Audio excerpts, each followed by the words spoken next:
সরকারের ময়ূর সিংহাসন ভেঙে চুরমার করে দিবে জনগণ, বললেন বিএনপি নেতা রুহুল কবির রিজভী। বিএনপির সিনিয়র যুগ্ম মহাসচিব রুহুল কবির রিজভী সরকারের উদ্দেশ্যে বলেছেন, হামলা, মামলা, গ্রেপ্তার ও নির্যাতন করে বিএনপির নেতাকর্মীদের দমন করা যাবে না। আপনার ময়ূর সিংহাসন ভেঙে চুরমার করে দিবে জনগণ। এই সিংহাসন, এই গদি থাকবে না। আপনি ময়ূর সিংহাসন রক্ষা করতে পারবেন না। শুক্রবার 5 জুলাই বিকালে এক মিছিল পরবর্তী সমাবেশে তিনি এসব কথা বলেন। বিএনপির চেয়ারপারসন বেগম খালেদা জিয়া, শ্রমিক দল নেতা সুমন ভূঁইয়া সহ নেতাকর্মীদের মুক্তির দাবিতে শ্রমিক দল ঢাকা মহানগর দক্ষিণের আয়োজনে বিক্ষোভ মিছিল নয়াপল্টন থেকে শুরু করে কাকরাইল ফকিরপুল মোড় হয়ে আবার নয়াপল্টনে গিয়ে শেষ হয়। মিছিলে আরও অংশ নেন বিএনপির চেয়ারপারসন উপদেষ্টা আব্দুস সালাম, বিএনপি চেয়ারপারসনের বিশেষ সহকারী শামসুর রহমান শিমুল বিশ্বাস সহ বিএনপির বিভিন্ন স্তরের নেতৃবৃন্দ। রুহুল কবির রিজভী বলেন, প্রতিটি ক্ষেত্রে শেখ হাসিনার কৌশল ব্যর্থ হচ্ছে।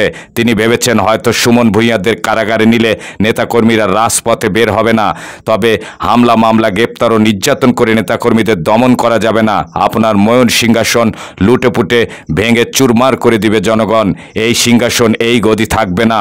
আপনি ময়ূর সিংহাসন রক্ষা করতে পারবেন না। ইরানের নাদির শাহ দিল্লি থেকে ময়ূর সিংহাসন নিয়ে গেছেন। এক না একতন্ত্র কায়েম করে হিটলার, মুসোলিনি, হালাকু খানরা রেহাই পায়নি, আপনিও পাবেন না। অবিলম্বে বেগম খালেদা জিয়াকে মুক্তি দিন, বিদেশে চিকিৎসার সুযোগ দিন, সুমন সহ সকল রাজবন্দীদের মুক্তি দিন। জনগণ আপনার সিংহাসন রাস্তায় লুটিয়ে দেবে। তিনি বলেন, শ্রমজীবী মানুষের পিঠ দেয়ালে ঠেকে গেছে। আজ কাঁচামরিচের দাম 320 টাকা কেজি, শাকসবজির দাম সেঞ্চুরি পার করেছে, টমেটো তো ডবল সেঞ্চুরি পেরিয়েছে। শ্রমিকরা এই নিত্য প্রয়োজনীয় দ্রব্যাদি কিনতে পারে না। তিনি বলেন, এই যে অনাচার, অত্যাচার, জনগণের পেটে লাথি মেরে শেখ হাসিনা সরকারি কর্মকর্তাদের সুযোগ করে দিয়েছে কোটি কোটি টাকা লুটপাটের। বেনজির আজিজদের শুধু 1-2 কোটি টাকা নয়, হাজার হাজার কোটি টাকা লুটপাটের সুযোগ করে দিয়েছে। সরকারি কর্মকর্তারা শুধু মুজিব কোট পরে জয় বাংলা স্লোগান দিয়ে তারা আজকে কোটি কোটি টাকা কামিয়েছে। শামসুর রহমান শিমুল বিশ্বাস বলেন, সুমনদের গ্রেপ্তার করে শেখ হাসিনা ক্ষমতা ধরে রাখতে পারবে না। ষড়যন্ত্র করে ডামি নির্বাচনের মাধ্যমে ক্ষমতা আঁকড়ে রাখতে পারবে না।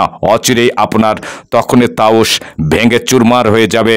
জনগণ আপনার ক্ষমতা থেকে টেনে নামাবে। তিনি অবিলম্বে বেগম খালেদা জিয়ার মুক্তি এবং সুমনের মুক্তি দাবি করেন।